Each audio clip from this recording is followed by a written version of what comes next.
সদস্য সচিব জনাব রুহুল কবির রিজভী এবং মিডিয়া সেলের প্রধান জনাব পাবেল, ডক্টর পাবেল, আমরা আরও সংশ্লিষ্ট যে কয়েকজন আছে, আমরা সিকিউরিটি টিমের প্রধান সহ ব্রিগেডিয়ার সান সহ সরেজমিনে বিমানবন্দরে যেখানে তিনি অবতরণ করবেন সেই জায়গা থেকে কিভাবে কোথায় বসবেন এবং গাড়িতে উঠবেন এবং সমস্ত রাস্তা যে দিক দিয়ে উনি এবার কেয়ার হসপিটালে যাবেন, ওখান থেকে বাসায় আসবেন এবং অন্যান্য অনুষ্ঠান আমরা যেটা করতে চাচ্ছি সেটা সময় মতো আপনাদেরকে জানাবো।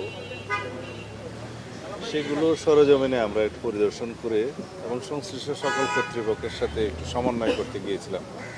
আর নিরাপত্তার বিষয়টি আলাদাভাবে সরকারের সংশ্লিষ্ট মহলের সাথে সব বিভাগীয় প্রধানদের সাথে আমাদের নিরাপত্তা টিমের যিনি প্রধান এবং অন্যান্য সদস্য আছেন তারা সমন্বয় করছেন বেশ কয়েকদিন থেকে।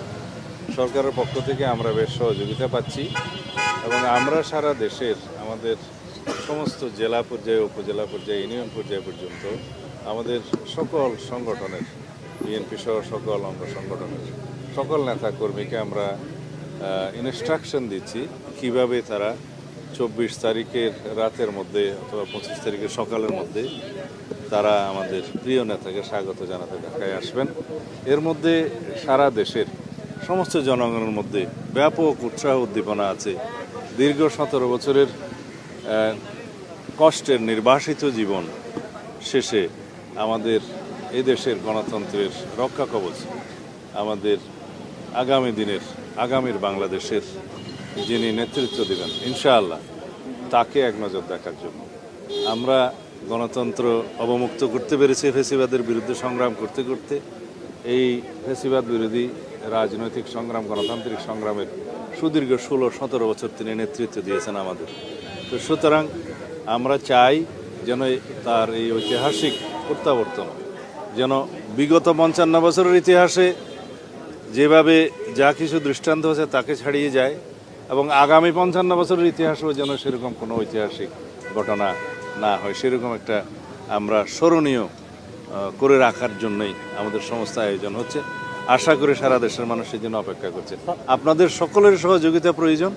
আমরা সময় মতো দেশের সকল media, electronic, print media, online media সহ সকলের সাথে এবং বিদেশি মিডিয়াও যারা এখানে কর্মরত আছে, কার্যকর আছে, তাদের সকলের সাথে কথা বলব।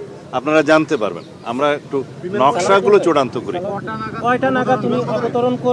বাংলাদেশ বিমানের যেটা নিয়মিত ফ্লাইট, যেটা কমার্শিয়াল ফ্লাইট, সেটাতেই উনি আসছেন এবং সেটা ল্যান্ডিং টাইমটা 11:55 ঢাকা বিমানবন্দরে, 12টাই বলতে পারি আমরা।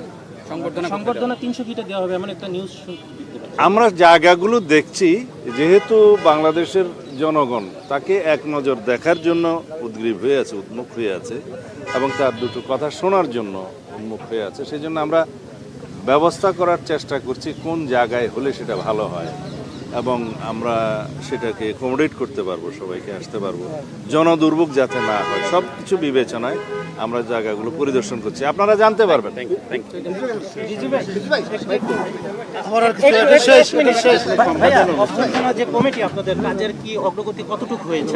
অনেক দূর অগ্রগতি হয়েছে।